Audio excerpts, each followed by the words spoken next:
What's going on, everybody? I'm Terrence, and this is Bank Shipping.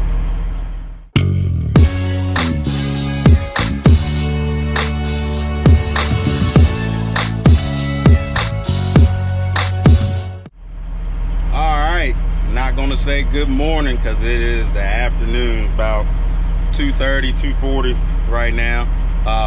Dropped the load off in Richmond early this morning. Well, not really early because they didn't start receiving until 10, which is annoying because that screws your day up. But luckily I already had another load that was about 60 miles from them, so it didn't matter. My pickup time was 1 o'clock. Got here a little bit late just because I got held up at the first shipper because it's like a little tight area one way, and there was a truck that was at the dock, so I couldn't get through. But neither here nor there. Got to my second stop, which is the trailers. I got a 3 drop with that. So actually I've never had this happen, but I'm loaded already. Got here, there was no truck. There was one truck in front of me. They pulled him over there and then told me to pull over this spot. So I said, what y'all got for me today? They said just these 2 stacks right here. So 2 easy stacks, 6 trailers. So, you know, with these trailers, the bigger ones, I can put my flat hook up top and then just run my ratchet down to the side. I do 4 corners on those. So we're loaded. So the first drop is only about an hour away from here, so I'm gonna try to get that off today. Hopefully I don't have no problems like I did in Frederick the last time. So I'm gonna get my butt out of here, stop talking. I'll holler at y'all later. Boy, I've been hustling, trying to bust my butt up the road. First stop, got it done. They got 2 trailers, 1 left back here. Got 3 more. This stop gets 2, and then the final stop gets this bottom one right here and that one back there. I was hoping, pressing my luck, hoping I could get unloaded here so that I could head on up to Delaware, be closer to my drop in Delaware. But I got here a little after 5, and I guess they got a strict policy about unloading after 5. So no biggie. We just gonna camp out in the Tractor Supply parking lot. Hopefully I can find me something to eat around here because I wasn't expecting it. I guess maybe they'll have some DoorDash or something. Try to get something a little healthier than like McDonald's or something like that. I can't do that stuff. So I saw Chick-fil-A when I passed through here, so hopefully they'll DoorDash me some food, and I'll call it a night. I'm gonna go ahead and unstrap that stack because like I said, they're getting the top 2, so I'll go ahead and try to beat the rain. It's kind of drizzling and all that good stuff, but I'm gonna unstrap the top 2 and restrap the bottom one. That way in the morning I can get up out the truck, tell them which ones they're getting, let them pull them off and get out of here. So do that, and I gotta fix one of my windshield wipers because it got loose, like the bracket. You know, when you got flat glass, the wind just beats the crap out of your windshield wipers. So every now and again, that nut, that screw that the wiper sets on and pivots or whatever, that holds it flat against the glass, against your windshield, sometimes that tends to get loose, and from the wind vibrating, it'll kind of lift up, so there's pieces of the windshield that it doesn't even touch. And I haven't been driving in any rain in a while, so of course I didn't realize it until it started raining, and I was like, man, it's only touching half the windshield. So I'm gonna try to get that fixed. Hopefully the rain holds off, and I'll see y'all in the morning. Boy, what a day, what a day, what a day. Didn't do much filming today just because I was trying to get everything off, get my next load picked up, and get back to the yard because my daughter had a softball game, but ended up getting canceled because we got some crazy wind and rain and all that kind of stuff today. But anyway, you know, I got to that second stop for the trailers. They said they couldn't unload me because I was 20 minutes after the drop or the cutoff time. So I stayed the night there, got up this morning about 7 and unloaded about 7:15, 7:30. And then I went to, that was in Huntingtown, Maryland. Then I went to Middletown, Delaware, and dropped the last 2 trailers off. I left there and went up to Jersey and picked up some rolling stock. Basically it's a old square body Chevy and an old John Deere tractor that is going to Letterkenny Army Depot in Chambersburg, basically to get scrapped. So not a heavy load, not a difficult load, but it was actually the first time that I pulled the ramps out of my trailer and used them. You know, I've pulled them out before just to see what they were like, how they pinned on and everything like that, which they're hook ends, but I've never actually had a vehicle on this trailer. So today's the first load, first time that I had a vehicle, and now, you know, it's a truck and a tractor. Didn't have a problem getting either one of them up. They're both on the bottom deck, so I haven't really tried getting anything up on the top deck, but it's actually a less steep angle going to the top deck, so I don't think that would be a big deal if I were to haul something smaller. But busted my butt down the road. Like I said, my daughter had a softball game, but ended up getting canceled. But it was, I don't even know how to describe the trip home. You know, it was so freaking windy outside. You know, I went across the Delaware Memorial Bridge, and the wind was basically had to hold my steering wheel sideways to go straight in the lane. That's how hard the wind was blowing. And then I got down below the scale on 95 outside of Port Deposit in Maryland. You go across another bridge. I can't remember the name of that bridge. But when I hit that bridge, you know, it's almost like in between. You come down a hill, go across the bridge, and go back up the hill. So it's kind of like in, you know, almost like a little canyon type. And you know, I hit that bridge, and the wind literally took me, I was in the right lane, the wind took me out of the right lane into the middle lane and almost in to the far left lane. Luckily there were no cars there or anything like that. So that was a bit of a pucker factor. And you know, I watched a truck, you know, I think it was an Amazon Prime truck, in my mirror. When I crossed the bridge, I watched it do the same thing to him, and I watched it do the same thing to a U-Haul. But traffic, good thing traffic was kind of spread out, because right before that, there was an accident that happened, like, I don't know, maybe 5 seconds in front of me, maybe about a half a mile. I saw it happen.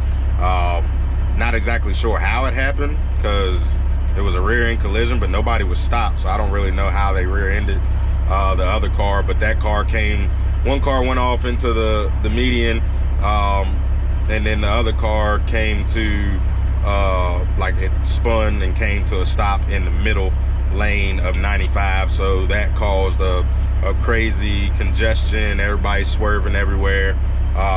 You know, so after we got past that, everybody was a little spread out. Then we went across that bridge. Luckily, everybody was spread out because it was blowing trucks all over the place. And then on the way home, you know, it was just, I think I passed like 9 more accidents in Maryland on, you know, after I got off 690 or 95, I got on the 695, and there was either 7 or 8 accidents on 695. Traffic was so bad, I never got out of the low side on 695. And that's like a 20, almost 25 miles that I'm on 695 to get over to Interstate 70 to come home. You know, so that's, I mean, that's a long time to be just riding in the low side, never get above 15 miles an hour. You know, so normally there's traffic, but not that bad. And there was just accidents left and right. I mean, fender benders, cars flipped over. The wind and rain wreaked havoc today. But as I got closer to home, the rain stopped, but the wind stayed. So now I'm back. I'm gonna call it a night. We'll get up in the morning, run these 2 vehicles up to Chambersburg, and then I got to come back, reload with Kingspan. I got some trailers to run tomorrow also. So I'll see y'all in the morning. All right, so I'm a big dummy and left this morning and forgot my GoPro in my car. So I didn't get a chance to film anything today other than what I'm doing right now. So just a little recap. The load that I picked up yesterday in Jersey, basically, you know, the truck and the tractor, I took that to Chambersburg this morning. They basically is just going to a lay down yard for them to be scrapped or used for parts or whatever. I came back, got a load of insulation from my customer, and then dropped my trailer and ran 6 trailers from the trailer shop to and from. Got those done, got hooked back up to my trailer, and now we're back at the yard. As you can see, well, you can't really see, but if I walk over here, my other trailer's gone. Finally, the guy finally came and picked it up. It's been sitting here for I don't know how long. He kept saying he was gonna come get it, come get it, come get it. He never did, but finally he came and got it. So we're back, loaded for tomorrow. This goes to Norfolk, Virginia. So nice little long ride in the morning. So yeah, I mean that's about it for my day. I did stop and get fuel this morning, and I filled up off a quarter tank, and it cost me $506. $506. That's crazy.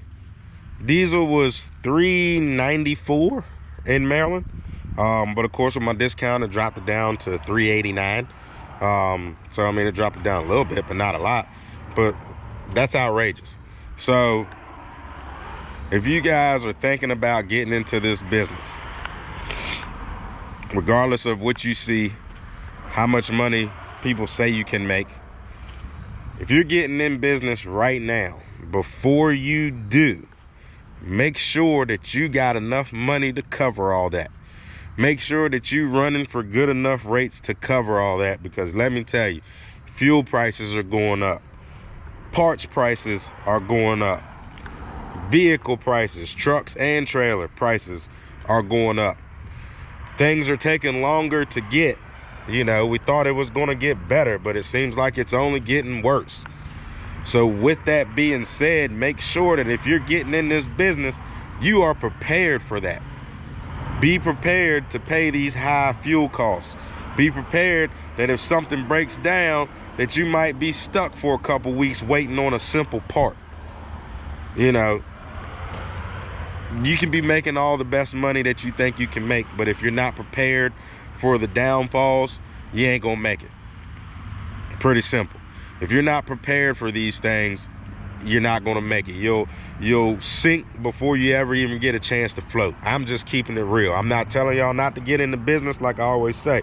If you think you got it ready to go, by all means, jump out here, let's get this money. But just keep in mind that everything's going up. Everything's going up but rates. It's the truth. A lot of people are still wanting you, a lot of customers, brokers, whatever you want to call them, shippers, receivers, they want you to still move stuff for $2 a mile. Now, who the hell is going to move something in their right mind and think $2 a mile is good money when diesel's almost twice that a gallon?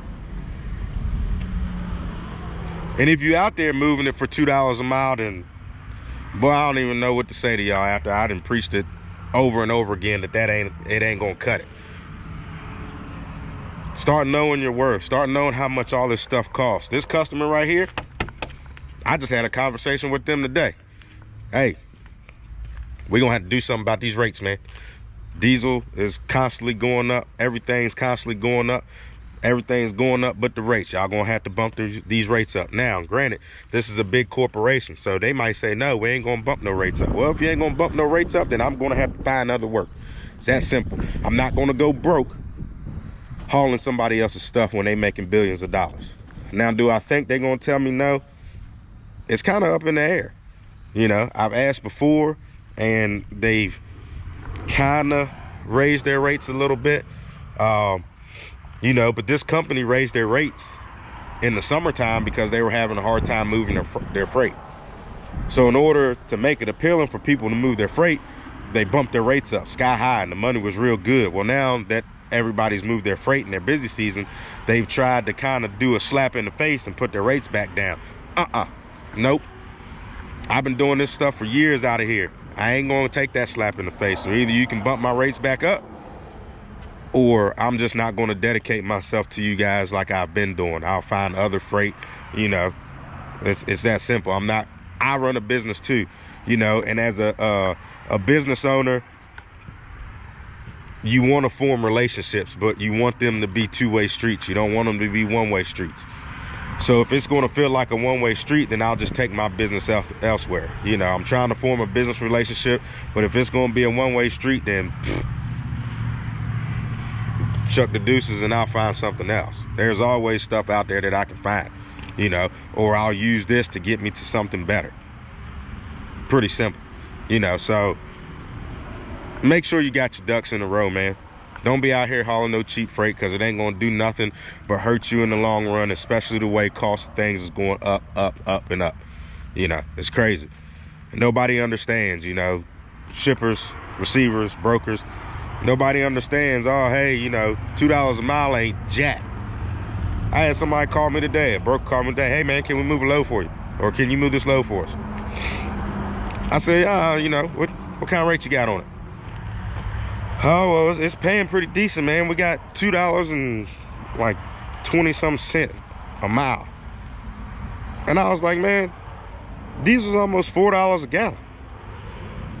I said, this is what I need to move that load. He laughed and hung the phone up. Now, does that hurt my feelings? Not one bit. But what does not really hurt my feelings, but what makes me mad is somebody's probably going to take that load for that garbage ass rate. But that's why we are always in the predicament we're in, because us truck drivers can't seem to stick together. Wish we could. That's what I'm trying to preach on this channel, but I can only reach so many people. So if you do watch this channel, man, let's stick together, especially on these rates, man. No cheap freight. Say no to cheap freight. Especially now more than ever, say no to cheap freight with the way prices are today. Everybody else is making a profit, because if you look at it, everything's gone up. Fuel's gone up, price of goods has gone up. So everybody's making $1, making more money off of COVID and supply shortage. Everybody's making more money off that stuff but us. You don't see nothing wrong with that? Because I see a lot. So think about that. But anyway, as always, stay prayed up, grind hard, and stay humble.